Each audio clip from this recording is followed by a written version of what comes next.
오늘 말씀의 제목은요, 정말 이스라엘을 아십니까? 라는 타이틀입니다. 정말 이스라엘을 아십니까? 여러분, 우리들이 성경을 창세기부터 요한계시록까지 쭉 읽어보면요, 성경에 기록이 되는 많은 말씀들, 그 기록이 되어지기 위해서 사용되어진 많은 단어들이 있죠. 그 단어들 중에서 가장 많이 만나게 되는 단어가 뭐라고 생각이 되시나요? 여러분, 성경에서 여호와라고 하는 단어와 하나님이라는 단어가 합쳐서 7,000번 넘게 기록이 됩니다. 당연히 하나님에 대한 말씀이니까 하나님의 백성에게 주는 말씀이기 때문에 그 하나님이신 여호와 또는 하나님이라는 당신의 이름이 많이 기록이 되죠. 그 다음으로 많이 사용되는 이름이 바로 이스라엘이라는 단어입니다. 이스라엘이라는 단어가 2,700번 정도 사용이 됩니다. 그래서 여호와 하나님의 마음을 알려면은 이스라엘이라는 이름의 항아리의 뚜껑을 열면은 그 속에 하나님의 마음이 있다. 우리 이렇게 말할 수 있어요. 그리고 그 말이 맞다는 것을 오늘 제가 증명을 좀 시켜드리고 싶습니다. 저는 항상 하나님의 마음을 보여드리는 일에 제 메시지에 사력을 다 기울이고 있어요. 왜 그러냐면은 하나님의 마음이 진리고 우리의 신앙은 하나님의 마음을 깊이 알아가는 과정 속에 있기 때문에 그 외에 하나님의 말씀을 듣는 도중에 다른 것들을 우리가 알 필요는 없어요. 오직 하나님의 마음이 진리라는 그 철칙 속에 우리는 하나님의 마음을 더 알기 위해서 영적인 노력을 하면 되는 거죠. 자, 그럼 이스라엘이라는 단어의 뚜껑을 같이 한번 열어보겠습니다. 여러분, 구약과 신약 전체를 통해서 딱 두 명의 인물이 이 이스라엘이라고 하는 단어하고 직접적인 관계를 맺고 있어요. 그 단어가 그 인물하고 성경에 정확하게 매치가 되면서 기록이 되고 있습니다. 그래서 이 두 사람이 이스라엘이라고 하는 항아리의 뚜껑을 여는 데에 열쇠가 되는 사람이에요. 이 두 인물을 말하지 않고는 정말 우리가 이스라엘을 알 수 있는 방법이 없습니다. 그렇다면 이 두 인물이 누구냐면요, 야곱이라는 인물과 나다나엘이라고 하는 인물이에요. 야곱은 이미 우리에게 익숙한 인물입니다. 아브라함의 손자이고, 다시 말하면 아브라함이 100세에 얻은 그 아들 이삭, 그 이삭의 두 아들 에서와 야곱 중에서 둘째가 바로 이 야곱이라고 하는 사람이죠. 자, 야곱은 잠시 뒤에 잠깐 보기로 하고 두 번째 열쇠에 해당되는 인물인 나다나엘이라는 인물을 먼저 좀 봤으면 좋겠어요. 신약 성경의 12제자 중에 예수님의 12제자 중에서 바돌로메라고 하는 사람이 있는데 이 사람이 하나님의 말씀을 깊이 고민하고 또 묵상하고 하나님의 마음이 무엇일까? 하나님의 말씀을 깊이 나름대로 연구하고 고민하고 묵상하다가 자신의 이름을 나다나엘이라고 바꾼 그런 사람이에요.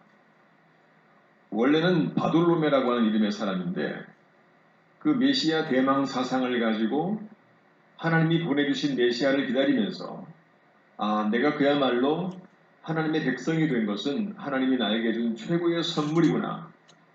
이것을 깨닫고 자기 이름을 나다나엘이라는 이름으로 바꾼 사람이에요. 그래서 이 나다나엘이라는 이름의 뜻이 하나님의 선물이다, 그런 뜻입니다. 그런데 오늘 본문의 말씀을 같이 한번 보시면 이 나다나엘이라는 인물이 이제 나타나고 있어요. 요한복음 1장 45절에서 51절의 말을 우리 같이 한번 교독하겠습니다. 시작. 빌립이 나다나엘을 찾아 이르되 모세가 율법에 기록하였고 여러 선지자가 기록한 그 일을 우리가 만났으니 요셉의 아들 나사렛 예수입니다. 나다나엘이 가로되 나사렛에서 무슨 선한 것이 날 수 있느냐? 빌립이 가로되 와보라 하니라. 예수께서 나다나엘이 자기에게 온 것을 보시고 그를 가르켜 가사되 보라, 이는 참 이스라엘 사람이라. 그 속에 간사한 것이 없도다. 나다나엘이 가로되 어떻게 나를 아시나이까? 예수께서 대답하여 가라사대 빌립이 너를 부르기 전에 내가 무화과나무 아래에 있을 때에 보았노라. 나다나엘이 대답하되 라비여, 당신은 하나님의 아들이시요 당신은 이스라엘의 임금이로소이다. 예수께서 대답하여 가라사대 내가 너를 무화과나무 아래서 보았다 하므로 믿느냐. 이보다 더 큰 일을 하리라. 또 가라사대 진실로 진실로 너희에게 이르노니 하늘이 열리고 하나님의 사자들이 인자 위에 오르락 내리락 하는 것을 보리라 하시니라. 여러분 46절의 말씀 보니까 나다나엘이 가로되 나사렛에서 무슨 선한 것이 날 수 있느냐. 빌립이 가로되 와 보라 하니라. 여러분 빌립이라고 하는 사람이 먼저 예수 그리스도의 부름을 받았고 예수님을 만난 이후에 평소에 자신과 함께 이 땅에 오실 메시아에 대해서 항상 대화를 나누던 가장 친한 친구 나다나엘을 찾아가서 우리 같이 가서 내가 평소에 그렇게 기다리던 메시아가 우리 가운데 오셨으니까 예수님을 한번 만나보자. 이렇게 나다나엘을 데리고 예수님에게 갔던 친구가 빌립이라는 사람이었어요. 그때 나다나엘이 하는 말이 나사렛에서 무슨 선한 것이 날 수 있느냐. 빌립이 가로되 와보라 하니라. 빌립이 나사렛의 청년 예수가 우리가 기다리던 메시아니까 우리가 가서 만나보자고 소개를 했을 때에 이 나다나엘이 하는 말이 그 나사렛에서 무슨 선한 것이 날 수 있겠느냐라고 말을 해요. 이것은 예수 그리스도를 폄하한 그리고 나사렛을 폄하한 그러한 얘기가 아니라 사실 그 당시 유대에는 습관적으로 갈릴리 지방에서는 선지자나 메시아가 올 가능성이 없다는 그런 나름대로의 이 사람들이 속담처럼 입버릇처럼 말하던 그런 표현이 있었어요. 그래서 그 갈릴리 지방에 해당되는 나사렛이라는 동네에서 예수님이 오셨는데 그분이 메시아라고 말하니까 나다나엘은 평상시에 그가 사용하던 그 말을 그대로 사용하면서 아니 나사렛에서 무슨 선한 것이 날 수 있다고 그곳에서 온 청년이 메시아인 거야 이렇게 지금 반응을 보이는 거예요. 그래도 이제 나다나엘이 뭔가 이끌림 받아가지고 예수님 앞에 갑니다. 그때 47절을 보시면 같이 한번 보십니다. 예수께서 나다나엘이 자기에게 오는 것을 보시고 그를 가리켜 가라사대 보라 이는 참 이스라엘 사람이라 그 속에 간사한 것이 없도다. 예수님께서 나다나엘이 걸어오는 모습을 보시면서요. 그 옆에 있는 사람들에게 나다나엘에 대해서 어떻게 말씀하시는가 하면은 보라 저 사람은 참 이스라엘 사람이라 그 속에 간사한 것이 하나도 없다. 이렇게 말씀하셔요. 사람의 마음을 꿰뚫어 보시는 예수님께서 나다나엘을 첫 보시면서 하시는 말씀이 이 사람은 참 이스라엘 사람이다.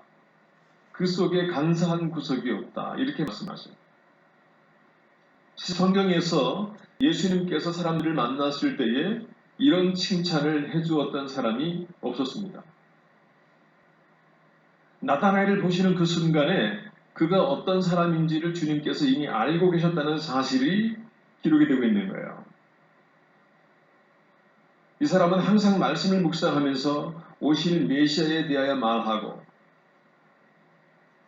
그가 흔히 사람들이 모이는 무화과 나무 아래에서 모여가지고 사람들에게 메시아에 대한 말씀을 나누고 그 마음에 유대인들이 가졌던 어떤 위선된 마음, 교만한 마음, 간사한 마음이 없이 순수한 마음으로 타락한 율법주의, 유대주의에 신봉하지 아니하고 순수한 하나님의 말씀, 메시아만을 기다리고 대망하던 그 진실한 그 신앙의 자세를 예수님이 나다나엘의 마음속에서 보신 거죠.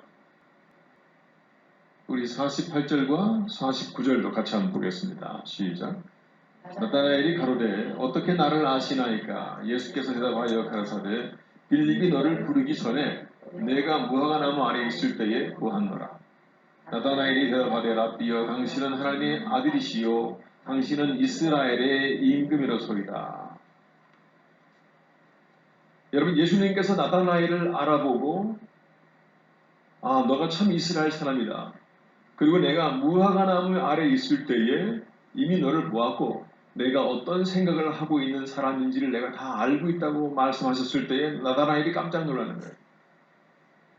나를 개인적으로 한 번도 본 적이 없는 분이 내가 날마다 무화과 나무 아래에서 기도하면서 메시아를 기다리고 사람들에게 말씀을 전하고 자신이 늘상 그곳에서 하나님께 기도하고 자신의 연약함과 부족함을 하나님께 기도하던 그 모습이 자기의 전형적인 모습이었는데, 그렇게 무화과 나무 아래에서 기도하던, 혼자서 고민하던 자기 자신의 모습을 지켜보고 있었다는 사실이 무척 놀라운 것이지요.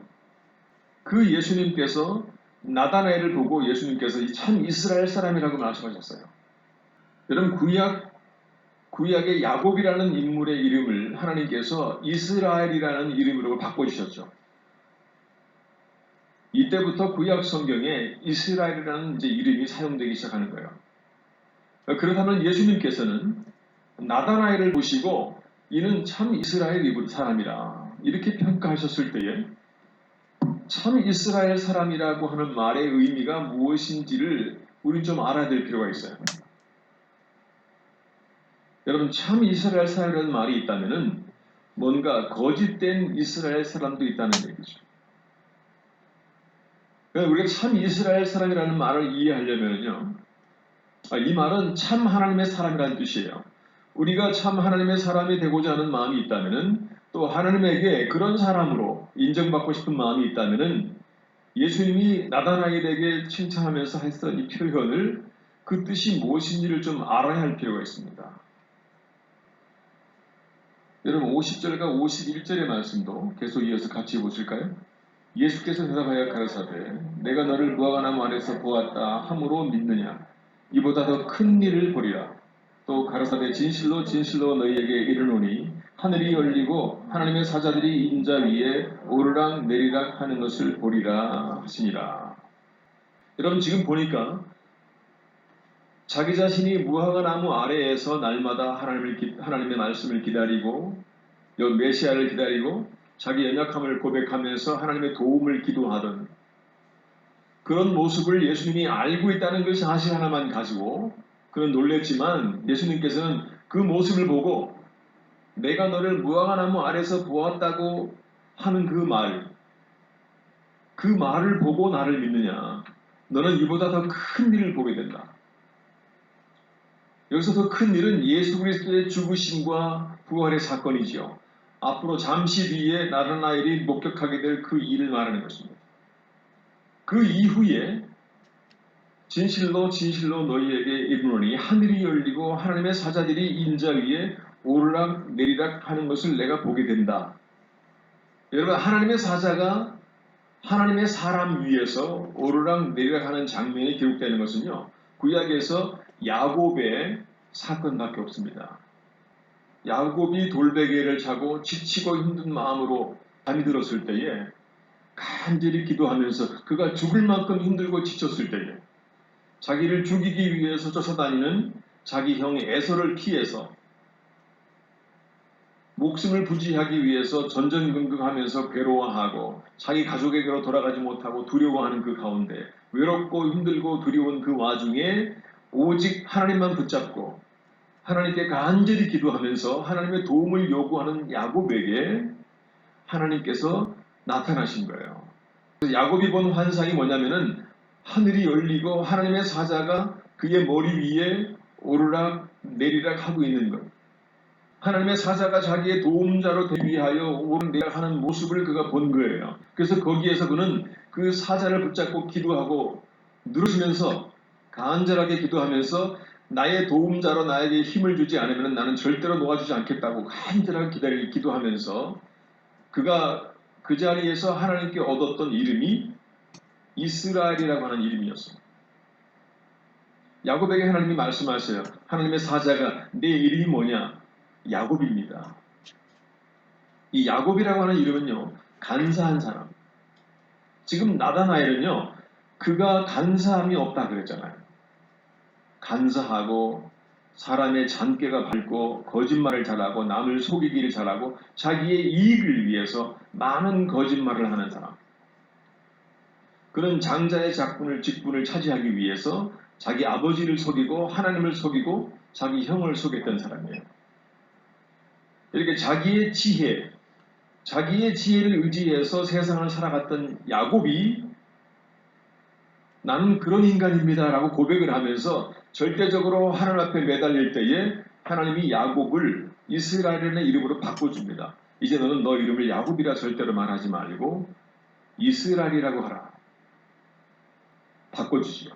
그래서 야곱의 후손으로 태어난 자녀들이 이제 이스라엘 민족을 이루는 거예요. 거기서부터 이스라엘이라는 이름이 나오고 그 이름을 쭉 이어오다가 나다나엘을 만난 예수님께서 이 나다나엘을 보면서 저 사람은 참 이스라엘 사람이다라고 칭찬하시는 거예요.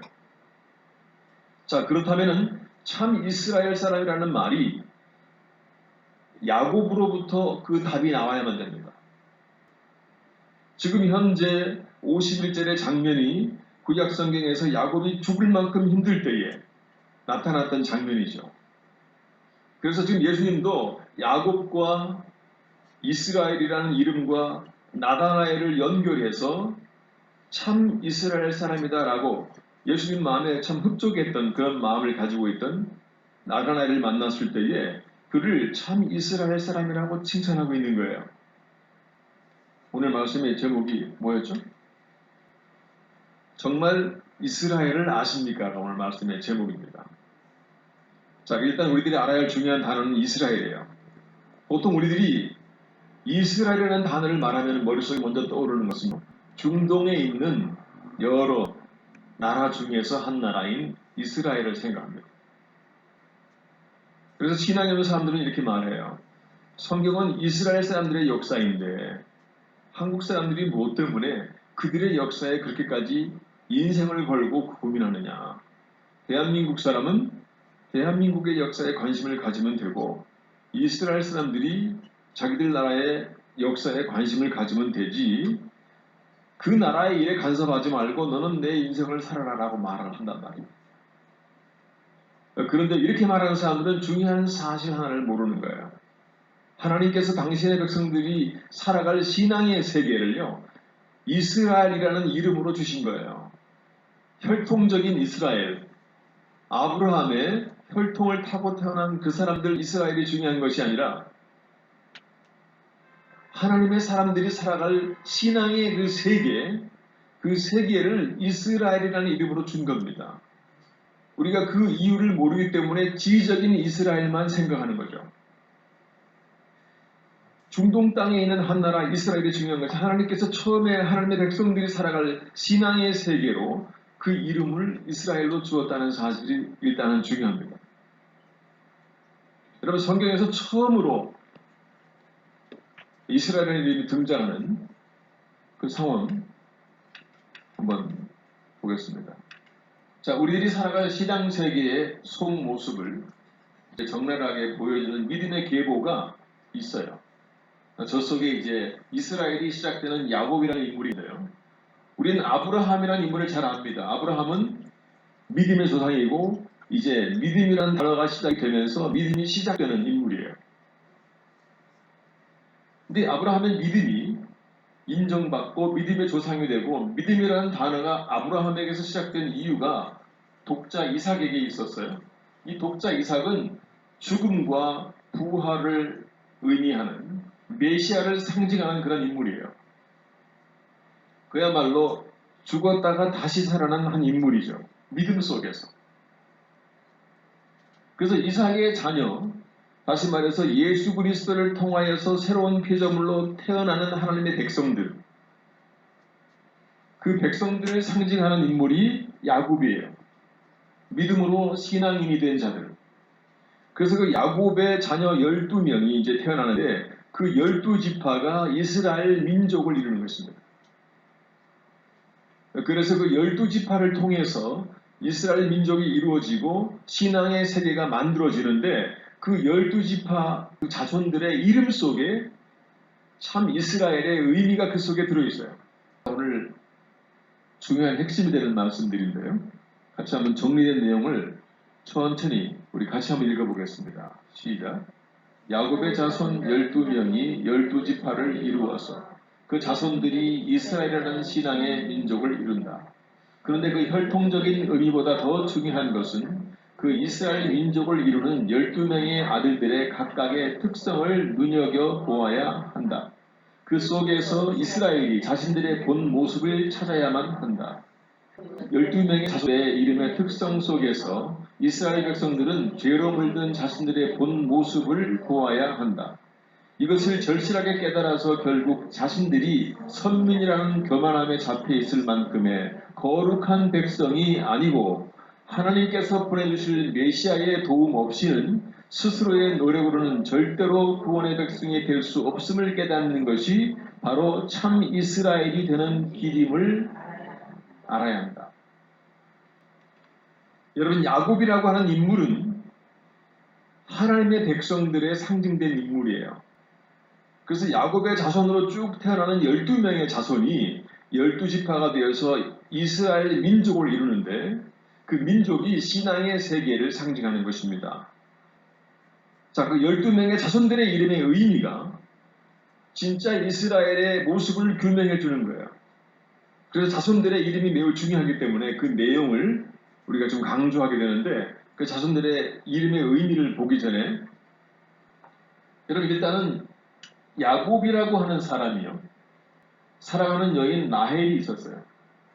삼촌 라반의 집에 가서 열심히 일하면서 그 딸 라헬을 사랑하게 됩니다.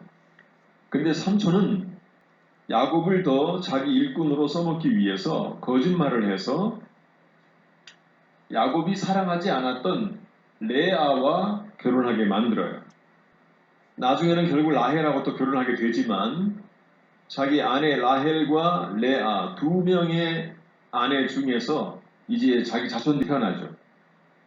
이 12명의 아버지 야곱을 우리가 기억하면서 지난날 아버지 이삭을 속이고 하나님을 속여서 자신이 장자의 직분을 차지해야 했던 자신의 그 간사함과 자격 없음 때문에 그동안에 감히 하나님에게 기도하지도 못하고 요청하지도 못하다가 이제 죽을 만큼 힘들고 지친 상황이 되어서 외롭게 기력이 없는 그 상태에서 하나님을 붙잡고 마지막 죽을 힘을 다해서 기도할 때에 자기 자신의 거짓되고 간사한 모습을 다 고백하면서 나를 살려달라고 기도할 때에 하나님이 야곱에게 나타나서 너의 이름을 이제 이스라엘이라고 이름을 주셔요. 자, 야곱의 그러한 모습을 여러분 기억해야 됩니다. 자, 그 야곱의 그 모습을 통해서 이스라엘이라는 이름이 나오는데 그런 야곱이 만났던 라헬과 레아라는 여인을 통해서 자손들이 태어나요. 그 자손들이 태어나는 배경도 우리가 기대하는 것만큼 아름답지 못합니다. 우리들이 그 하나님의 선민 이스라엘의 나라가 출현할 때는요, 우리가 언뜻 생각하기에는 거룩한 한 민족을 이루는 데에 그 조상된 12지파, 12조상들이 뭔가 그 이름에 고상한 뜻이 있지 않을까라는 생각이 들 수 있어요. 마치 한 나라의 왕이 태어날 때에는요, 그 왕에게는 여러 가지 꿈도 있고 여러 가지 멋있는 해석이 있고 또 이름을 멋있게 붙이잖아요. 이렇게 뭔가 특별한 의미를 품고 그 12지파가 태어나지 않았을까? 우리 그렇게 생각할 수 있는데 여러분 이스라엘 민족을 이루는 그 12지파 한 사람 한 사람의 이름은요, 어떻게 지어졌냐면 하나같이 자기들의 어머니 라헬과 레아 사이에 시기와 질투와 다툼과 경쟁과 싸움, 정말 야곱을 차지하기 위해서 자기 남편을 독차지하기 위해서 싸웠던 두 여인의 갈등 속에서 12아들의 이름이 지어져요. 첫째 아들의 이름이 뭐죠? 르우벤입니다. 야곱이 사랑했던 아내 라헬, 사랑하지 않았지만은 얼떨결에 아내가 되어버린 레아라는 인물. 자, 레아를 통해서 내 아들이 먼저 태어나요. 그러나 레아는 자기가 아들을 낳았지만은 여전히 야곱이 라헬을 더 사랑한다는 사실은 충분히 눈치챌 수 있었죠. 그래서 더 아들을 낳아서 라헬은 아이를 못 낳았기 때문에 더 아들을 낳아가지고 남편의 사랑을 독차지하겠다는 욕심을 가지게 돼요. 그때 낳았던 아들이 르우벤이에요. 그래서 그 아들의 이름을 봐라, 아들이다, 그런 뜻의 르우벤이라는 이름을 지은 거예요. 근데 또 레아가 둘째 아들을 가지게 됩니다. 자, 둘째 아들의 이름이 시므온인데요. 시므온의 뜻은 내 슬픔을 여호와께서 들으셨다는 뜻이에요. 자, 아들을 낳았는데도 불구하고 여전히 남편의 사랑은 라헬에게 더 많이 가 있다는 것을 슬퍼했어요. 그러면서 자기 아들의 이름에다가 내 슬픔을 하나님이 아신다. 하나님이 나에게 뭔가 필요한 것들을 채워주실 것이다. 하나님은 나의 편이다. 하나님은 내 기도를 들으신다. 내 슬픔을 들으셨다. 그런 뜻의 둘째 아들의 이름을 시몬이라고 짓습니다. 그 다음에 셋째 아들을 또 레아가 낳아요. 셋째 아들의 이름을 레위입니다. 레위는 결속하다는 뜻이에요. 내가 이제 아들들을 낳았으니까 그래도 이 집안에 내 아들들이 서로 결속을 해서 내가 여기서 세력을 이루고 집안의 세력을 차지하겠다. 이 레아의 욕망이 셋째 아들 레위의 이름 속에 들어있는 거예요. 그리고 또 레아가 넷째 아들을 낳아요. 넷째 아들의 이름은 유다입니다. 유다는 찬양하다. 라헬이 아들을 낳지 못하고 본인이 계속 아들을 낳는 것을 인하여서 이제 야곱의 마음이 조금씩 움직이는 것을 보면서 역시 하나님은 내 편이구나. 그러면서 하나님을 찬양하라는 뜻의 유다라는 이름으로 넷째 아들의 이름을 삼습니다. 자신에게 모든 상황이 유리하게 전개되는 것을 보면서 역시 하나님은 내 하나님이다 라고 말하면서 자신에게만 아들을 주는 하나님을 찬양하는 거예요. 하나님께 영광을 돌리고 하나님의 창조주의 놀라운 은혜를 찬양하는 것이 아니라 자기를 위해서 무언가를 하나님을 찬양하는 거예요. 결국 하나님을 찬양해도 극도로 이기적인 이유에서 하나님의 뜻을 남용해서 다른 사람에게 상처 주는 레아의 속마음이 넷째 아들의 이름 속에 들어있는 거예요. 여러분, 아들들의 이름의 그 속성을 쭉 보시면서요, 이스라엘이라고 하는 민족이, 이스라엘이라고 하는 신앙의 세계가 하나님의 사람들의 마음속에 어떠한 속성이 들어있는지를 지금 하나님이 보여주고 있는 겁니다. 이스라엘이 선민 이스라엘이라고 해서 대단한 민족이나 대단한 사람들이 아니에요. 그들의 그 연약하고 추악하고 이기적이고 위선적인 그 모습이 이스라엘이라는 민족 속에 그대로 들어있는 거예요. 여러분, 하나님의 사람들의 신앙심 속에 자신에게 유리하게 되면은 하나님의 뜻이라고 찬양하고 자기 마음대로 안 되면은 하나님의 저주라고 좌절하는 철저하게 자기중심적인 신앙심을 그 이름들을 통해서 지금 하나님이 보여주고 계신 것입니다. 근데 그 넷째 아들을 낳은 다음에 레아의 출산이 멈추고 한참 동안 자식이 생기지 않자 라헬의 시기샘이 발동하기 시작하는 거예요. 아, 내가 이 틈을 타서 나는 아들을 못 낳지만은 내 여종을 데려다가 남편에게 데려다주고 아들을 낳아서 그 여종을 통해서 낳은 아들을 가지고 나도 내 세력을 키워야 되겠구나. 그래서 그 여종을 통해서 라헬이 빌하라고 하는 자기에게 속한 여종을 자기 남편에게 데려다주고 두 아들을 낳게 되는데요. 첫 번째 아들이 판단이에요. 판단. 이 판단이라고 하는 말이 무슨 말인가 하면은 하나님이 자신의 억울함을 살펴서 상황을 판단하여서 나를 위로하기 위해서 주신 아들이구나. 그래가지고 하나님의 판단이라는 뜻으로 단이라고 하는 이름을 짓습니다. 그 다음에 두 번째 빌하를 통해서 얻은 아들의 이름이 납달리예요.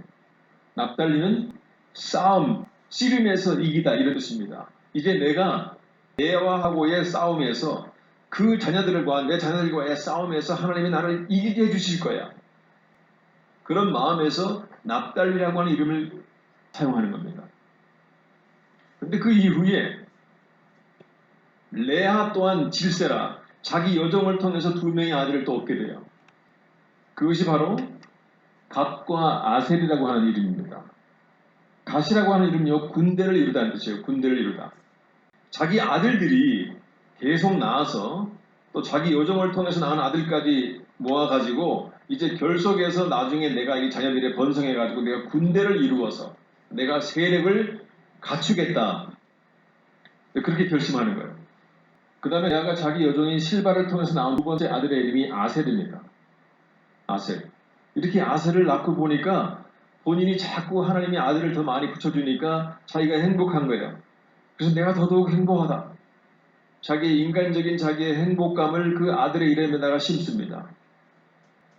근데 그 이후에 엎친 데 겹친 적으로 또 레아가 두 아들을 본인이 직접 또 낳게 됩니다. 그래서 그 이름이 하나님이 보상해 주다. 또 스볼론 이름은 하나님이 영원히 자기와 함께 거한다.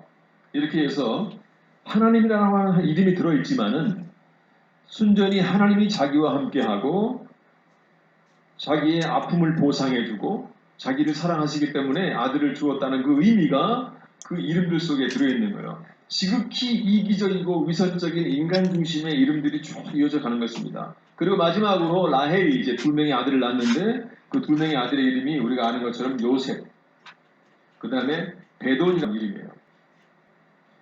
우리가 아는 것처럼 요셉은 더함이라는 뜻에서 더함. 요셉은 라헬이 자기 자신의 수치를 이기고 하나님께서 복을 더해달라고 더함이라는 이름을 사용합니다. 그런데 라헬이 불행하게도 베돈이라는 아들을 낳았다가 이제 죽게 돼요. 너무 힘들게 아들을 낳았습니다. 근데 죽기 전에 아들의 자기가 이제 복중에 있는 아들의 이름을 베돈이라고 이름을 지어요. 근데 이름은 이제 자기가 곧 죽게 되었으니까 자기 마지막 아들의 이름을 슬픔의 아들 이렇게 이름을 짓습니다. 다시 말해서 이름마다 지극히 인간의 지극히 자기의 느낌과 자기의 감정과 자기 마음만 쏙 들어가 있는 거예요. 그렇게 해서 라헬이 죽은 다음에 이제 야곱이 마지막 아들이 사랑스러운데 이름이 너무 안 좋은 거예요. 그래서 베냐민이라고 해서 오른손의 아들이라는 뜻으로 베냐민이라고 이제 이름을 바꿔줍니다. 이렇게 질투와 시기와 싸움 속에서 태어난 아이들이 12명의 야곱의 자손들이에요. 근데 그들이 12지파가 되어서 그 지파를 통해서 태어난 자손들이 이제 이스라엘 민족을 구성합니다. 그러면서 이스라엘이라고 하는 민족이 신앙의 세계를 상징하면서 그 신앙의 세계 속에 인간의 지극히 자기중심적이고 이기적이고 시기와 질투와 싸움이 도사리고 있는 죄악성, 그 죄성을 가장 그대로 가지고 있는 인간의 신앙의 모습을 이스라엘이라는 이름을 통해서 하나님에게 보여주는 겁니다. 이 세월이 지나면서 레아의 자식들이 배다른 형제인 요셉을 애굽의 상인에게 노예로 팔아버리는 사건이 우리가 너무 익숙히 알고 있죠. 이렇게 하나님께서는 아주 우아하고 고고한 분위기에서 이스라엘 백성들의 조상들이 태어나게 한 것이 아니라 끝없는 시기와 암투와 당쟁과 싸움에서 그 핏줄에서 태어난 죄 많은 인생들을 정확하게 우리에게 폭로시켜주고 있는 거예요. 이것을 혈통적인 이스라엘 백성들도 알아야 하는데 그것을 모르고 그들이 하나님의 선민이라고 율법을 자기들만 받았다고 그 한 가지 이유만 가지고 자기들이 거룩한 백성이라고 생각하는 거예요. 그래서 교만해진 거예요. 이스라엘은 자기들의 본질을 인정하지 아니하고 무화과 나무 아래서 자기의 모든 시기와 암투와 당쟁과 싸움과 자기 속에 있는 모든 죄성을 완전하게 털어내는 나다나엘처럼 그런 하나님의 백성의 모습을 보이지 아니하고 온갖 위선과 회칠한 무덤처럼 겉으로 보기에 치장된 모습으로 위선된 신앙의 모습을 볼 때에 우리 예수님은 그 모습이 너무나 싫었던 겁니다. 그런데 어느 날 만났던 한 사람, 바돌로메라고 하는 사람, 나다나엘이라고 하는 사람이 그 마음에 간사함이 없고 자기의 모든 것들을 다 내놓고 자기 연약함과 부족함을 다 토해내면서 무화과 나무 안에서 혼자 무릎 꿇고 앉아서 하나님께 기도하는 철저하게 자기를 살려달라고 기도했던 야곱의 모습처럼 그 모습을 보면서 야곱에게 있었던 그 사건들을 연상하시면서 나다나엘을 보면서 보라 저는 참 이스라엘 사람이다라고 말씀하고 계시는 겁니다. 여러분 이 사건들을 보면은요 하나님이 우리 예수님이 어떤 사람을 찾고 있는지가 알 수 있어요. 우리 이 속에서 이스라엘이라는 이름을 통하여서 나다나엘을 통하여서 하나님의 마음이 어떤 백성을 하나님이 찾고 있는지를 우리가 느끼게 된다는 거예요. 하나님께서는 야곱이 하나님을 순수하게 의지하지 못하고 자신의 아버지를 속이고 하나님을 속이고 사람들을 속이고 자기의 지식에 의존해서 간사한 방법으로 이익을 얻어가면서 세상을 살아가는 그 모습이 너무 보기 안 좋았지만은 그러나 그가 죽을 만큼 힘든 상황이 되었을 때는 자기의 그 모든 모습을 다 토해내고 솔직히 고백하면서 하나님, 내가 하나님만을 의지합니다. 내 지혜는 아무것도 아닙니다. 내가 가지고 있는 잔꾀와 지혜는 오히려 나를 죽음으로 몰아갔습니다. 하나님, 나를 용서하시고 나를 도와주세요. 나를 살려주세요 하고 철저하게 매달렸을 때에 형 에서로부터의 죽음의 공포에서 그를 빼내어 줍니다. 자기를 불쌍히 여겨달라고 기도할 때에 이런 이스라엘 민족을 이룬 그 조상들은요, 자기밖에 모르는 이기심과 시기와 질투의 싸움터에서 태어난 사람들이에요. 그 모든 이스라엘 백성들이 비록 하나님의 선민으로 부르심 받았지만은 그들이 그 자체로 거룩한 백성이 아니고 여전히 그들 속에는 이 모든 조상들의 이름 속에 숨어있던 죄성이 그대로 들어있는 거예요. 그래서 또 한 사람의 유대인인 바울은 자기 자신을 보면서 사람들에게 의인은 없나니 하나도 없다고 말한 것입니다. 그리고 자기 자신은 죄인 중에 괴수라고 말한 거예요. 어느 특정한 종교에서는 성 바울의 이름을 길어서 성 바오로 이러고 있지만은 그러나 바울은 자기 자신 앞에 성인이라는 이름이 붙었다면 기가 막히게 펄쩍될 사람이었어요. 죽을 때까지 그는 자기 자신은 철저하게 죄인이고 죄인 중에 괴수이고 나는 예수 그리스도의 은혜가 아니면 절대로 하나님의 백성이 될 수도 없고 영생을 얻을 수도 없고 구원의 백성이 될 수 없는 자임을 철저하게 고백한 자입니다. 여러분, 신앙의 모습 속에는요, 위선이나 거룩하게 치장된 것이나 꾸며진 것이나 그런 모습들은 정말로 하나님 보시기에 혐오스러운 모습입니다. 벌거벗은 모습으로 철저하게 하나님 앞에 골방에 물을 거 앉아가지고 나는 하나님 아니면 절대 살아갈 수 없는 인간입니다.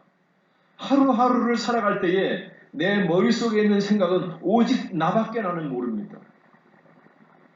오직 나 중심적인 사람, 내가 어떻게 이스라엘이 될 수 있겠습니까? 그런 생각을 가지고 있던 사람이 나다나엘이었어요. 그래서 자기 이름을 바들로메에서 나다나엘, 내 인생에 하나님이 나의 주인 되신 것은 최고의 선물이라는 뜻의 나다나엘의 이름으로 자기 이름을 바꾼 겁니다. 여러분, 이것이 성경이 말하는 진정으로 하나님께서 찾는, 예수님이 찾으시는 참 이스라엘 사람의 모습인 거예요. 그럼에도 불구하고 지금도 대부분의 유대인들은요, 이스라엘 백성들은 하나님의 마음을 이해하지 못하고 자신들이 선민 이스라엘, 유대주의에 젖어가지고 혈통적인 이스라엘 백성들만이 하나님의 사람이라는 민족 우월의식을 가지고 지금도 하나님 보시기에 회개하지 않는 모습으로 남아있어요. 아직도 여전히 예수 그리스도를 메시아로 받아들이지 못하고 있는 그들의 모습이 신앙 안에서 가장 답답한 모습입니다.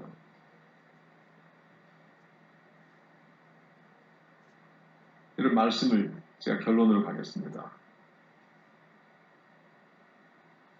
자, 그렇다면은 오늘 말씀의 제목의 답을 우리가 찾아야 되는데, 정말 이스라엘을 아십니까? 자, 이 질문에 답되는 배경에서요, 야곱의 이야기 중에서 평생을 자기의 지혜만 의지하고 간사하게 살던 야곱이 하나님이 자기를 안다는 것을 알지만 하나님은 하나님이고 내 인생은 내 인생이다. 자기의 꾀를 쫓아서 세상의 욕심을 가지고 잘 살다는 그 모습 속에서 죽을 만큼 힘들게 지쳤을 때에 하나님, 내가 죽게 되었사오니 당신이 내게 축복하지 않으면 나는 절대로 당신을 놓지 않겠습니다라고 하면서 하나님께 매달리는 그 모습을 딱 해서 그게 바로 이스라엘 백성의 모습이야. 너는 이제 네 이름을 야곱이라 하지 말고 이스라엘이라고 부르라고 바꿔주신 거예요. 특별히 야곱의 훌륭한 모습이 있는 게 아닙니다. 그렇게 기도할 때에 하나님의 사자가 물은 거예요. 내 이름이 뭐냐? 야곱입니다. 야곱이라는 이름 속에 자기 자신의 인생의 치부가 다 들어져 있는 거예요. 세상을 의지하고 자기 지혜만을 의지하고 하나님을 의지하지 않던 자기 자신의 모습. 그러나 죽을 만큼 힘들 때, 하나님께 매달릴 때에 그 하나님을 온전하게 의지하는 그 모습을 보면서 바로 그게 내 백성의 모습인 것이라고 하나님이 이름을 이스라엘이라고 주신 거예요. 창세기 32장 28절의 말씀 같이 한번 보겠습니다. 그가 이르되 내 이름을 다시는 야곱이라 부를 것이 아니요 이스라엘이라 부를 것이니 이는 내가 하나님과 및 사람들과 겨루어 이겼음이니라. 우리가 이 말씀을 딱 보면요, 야곱이라고 하는 인물이 하나님하고 싸워서 마치 위너가 된 것처럼, 승리자가 된 것처럼 그렇게 오해할 수 있는 부분이에요. 저는 이게 참 번역이 참 잘못됐다 이렇게 생각되는데, 우리가 보는 개역 성경을 보면은요, 말씀의 뜻이 분명해지지 않습니다. 근데 우리가 영어 성경으로 보면요, 여기 보시면은 You have a struggle with God. 내가 하나님과 함께 하나님을 붙잡고 하나님의 이름을 부르면서 몸부림했기 때문에 내가 이 모든 상황을 극복할 수 있을 거라는 거예요. overcome, 극복할 수 있을 거다. 이게 NIV의 해석이고 New American Standard Version은 You have striven with God. 하나님과 더불어서 몸부림친 거예요. 하나님을 붙잡고 소리친 거예요. 하나님을 붙잡고 애를 쓴 것입니다. 내가 하나님 사람 되게 해주십시오. 내가 하나님 나의 도움자가 되어주십시오 하면서 간절하게 기도하는 거예요. 그랬을 때에 have prevailed. 이 prevail이라는 단어는 우리가 보통 Did your prayer prevail 하면은 너의 기도가 응답되었니 이런 뜻입니다. 응답이라고 하는 말이 answer보다도 prevail이라는 말을 써요. 다시 말해서 prevail은 간절하게 부르짖었을 때에 그 간절한 부르짖음에 대한 하나님의 응답을 말하는 거예요.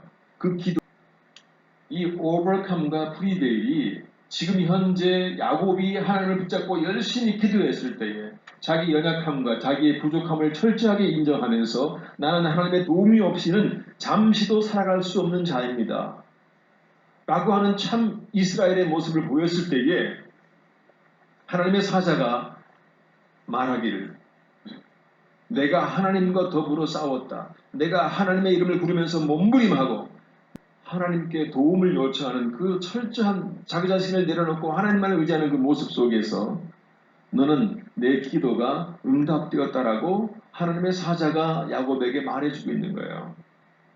내가 그런 모습으로 살아가면 넌 참 하나님의 사람이고 참 이스라엘이기 때문에 지금부터 너의 기도는 응답될 것이고 너는 모든 상황을 하나님의 이름으로 극복할 것이고 하나님이 너와 함께 할 것이고 너의 신앙의 세계 속에 하나님이 왕으로 구세주로 너와 더불어 걸어갈 것이다. 그것을 하나님이 직접 음성을 통해서 야곱에게 말씀해 주고 있는 겁니다. 이것이 이스라엘이라는 이름이 처음 나타나는 그 배경인 거예요. 뭐 대단하게 이스라엘 선민 민족이 이루어지는 형성 속에서 역사가 이루어지고 뭐 한 왕의 계통이 이어지면서 엄청난 꿈이 나타나고 그런 거 아무것도 없습니다. 하나님을 왕으로 인정하고 그분이 나를 지배하시는 오직 마스터, 그분이 나의 로드, 나의 주님, 나의 주인, 내 생각과 내 삶의 매 순간을 지켜주시고 나를 책임져주는 나의 하나님. 그래서 이스라엘이라고 하는 말이요, 히브리 말로는 하나님이 지배하다는 뜻이에요. 하나님이 지배하다. 하나님의 그 로드십, 주님의 로드십, 주님의 주님됨을 인정해주는 표현인 거예요. 나다나엘을 만난 예수님께서 그러한 신앙의 모습으로 날마다 무화과나무 아래에서 기도하는 나다나엘의 모습을 그를 만나기 전에 이미 보셨던 것입니다. 너는 참 하나님 사람이고 너는 참 이스라엘이라. 우리가 야곱의 사건과 그 자손들의 이름과 나다나엘의 사건을 통해서 하나님이 어떤 사람을 찾고 우리 예수님이 어떤 사람을 인정하고 우리 예수님이 당신 자신을 어떻게 바라볼 때에 우리와 함께 동행해 주시는지를 말씀은 우리에게 주고 싶은 겁니다. 성령의 도움으로 매 순간 하나님, 나는 도무지 내 능력으로는 세상을 살아갈 수가 없으니 하나님 내 주인 되시고 당신만이 나의 왕이시고 우리가 하나님을 왕으로 모시면은 나라고 하는 신앙의 존재가 이스라엘 민족이 되는 겁니다. 그래서 하나님이 나를 다스려 주시고 내 삶을 지켜주시고 내 삶의 마지막 종착 지점까지 그분이 나와 동행해 주셔서 그분이 결국 내 인생의 승리자가 되게 해주신다는 사실이죠. 나다나엘이 받았던 그 칭찬이 우리 모두에게 주어지는 예수님의 칭찬이 되기만을 우리 주님의 이름으로 축원드립니다.